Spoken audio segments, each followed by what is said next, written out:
Provinsi Jawa Timur kemarin menjadi wilayah dengan kasus COVID-19 tertinggi. Informasi selengkapnya akan disampaikan jurnalis Kompas TV Sinta Maulidia. Sinta, selamat siang. Presiden telah memberi ultimatum agar angka corona di Jatim bisa ditekan dalam 2 pekan. Apa langkah Pemprov Jatim?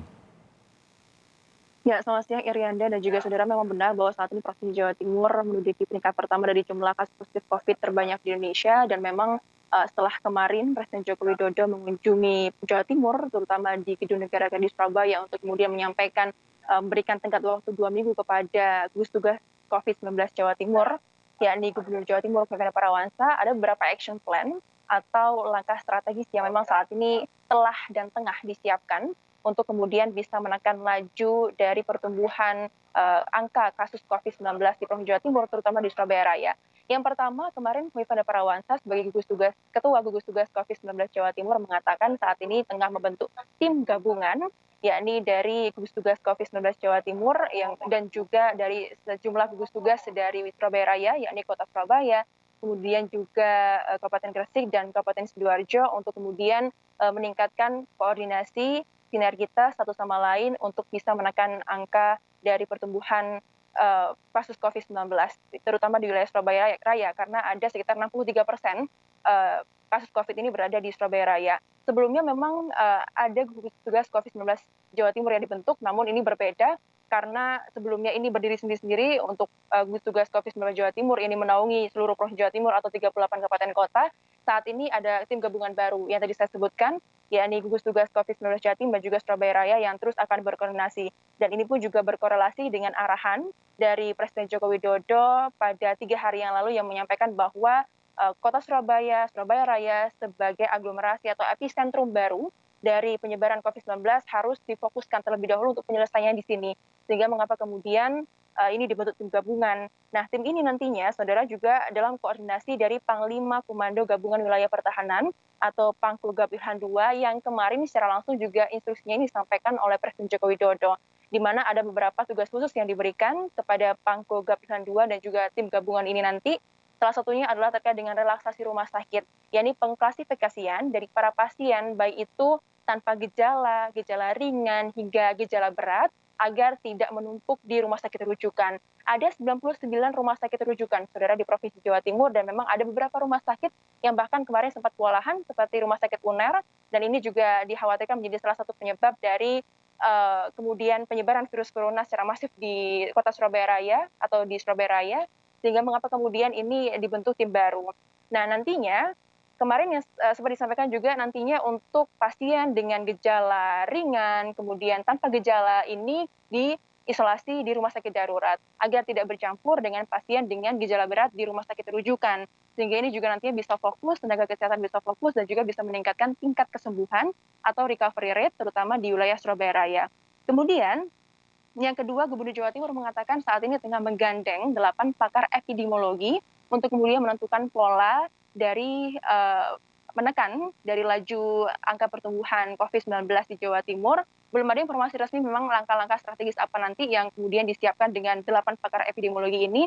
Namun yang jelas ini berkorelasi dengan arahan dari Presiden Joko Widodo kemarin yang menyampaikan bahwa dalam memutuskan suatu kebijakan strategis seperti misalnya memutuskan new normal dan lain sebagainya, harus ada prakondisi terlebih dahulu, harus melibatkan para ahli seperti epidemiologi yang kemudian saat ini juga tengah dilakukan oleh Gubernur Jawa Timur Ferdinand Parawansa.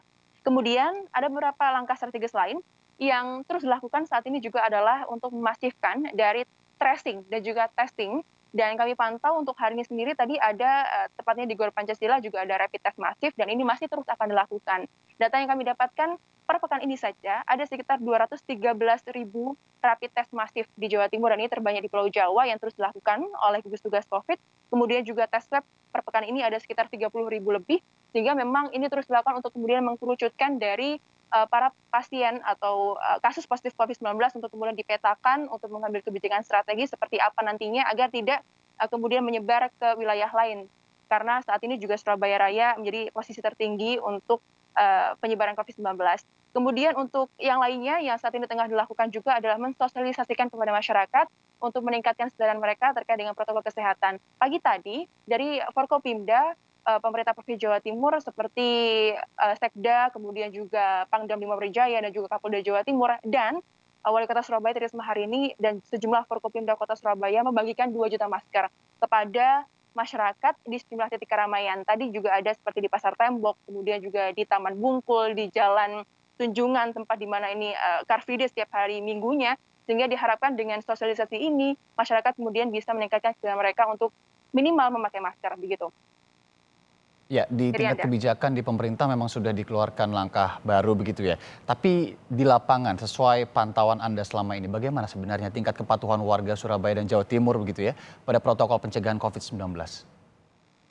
Jika dilihat tingkat kepatuhan dari Provinsi Jawa Timur atau masyarakat di Provinsi Jawa Timur, terutama di Surabaya Raya, memang dapat dilihat dari hasil PSBB kemarin. 3 kali PSBB dan memang ini dianggap kemarin oleh pakar epidemiologi kurang berhasil. Karena memang puncaknya terjadi pada saat ini akan Hari Raya Idul Fitri pada pertengahan Mei kemarin, sehingga kemudian ini yang membuat jumlah dari kasus COVID membludak.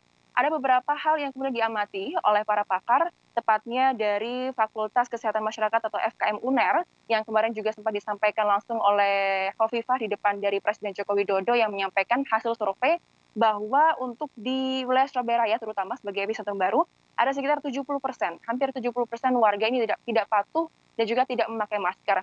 Hal ini dapat dilihat di sejumlah titik-titik seperti pasar tradisional, kemudian juga kemarin sempat pusat perbelanjaan seperti mal ramai diserbu pembeli saat akan perayaan Hari Raya Idul Fitri, kemudian juga di beberapa tempat lainnya seperti tempat ibadah. Dan ini yang kemudian menjadi saat ini fokus dari pemerintah atau gugus tugas untuk terus mensosialisasikan untuk meningkatkan kesadaran masyarakat terkait dengan pentingnya penggunaan masker. Bahkan ada beberapa titik di wilayah Surabaya Raya yang saat ini juga sudah mulai ada zona wajib masker. Ada sekitar ratusan kampung tangguh juga dari lini terendah seperti tingkat kampung atau RT atau RW yang kemudian semua masyarakatnya ini diwajibkan untuk memakai masker dan ini diharapkan juga nantinya bisa menekan dari laju pertumbuhan angka COVID-19 terutama di Surabaya Raya, begitu. Irianda. 70% masih tidak patuh, cukup besar begitu ya. Kemudian tadi ada tim gabungan baru untuk memfokuskan Jawa Timur dan Surabaya Raya, kemudian menggandeng 8 pakar epidemiologi untuk kemudian menekan penyebaran COVID-19 di sana. Terima kasih Cinta Maulidia langsung dari Surabaya, Jawa Timur.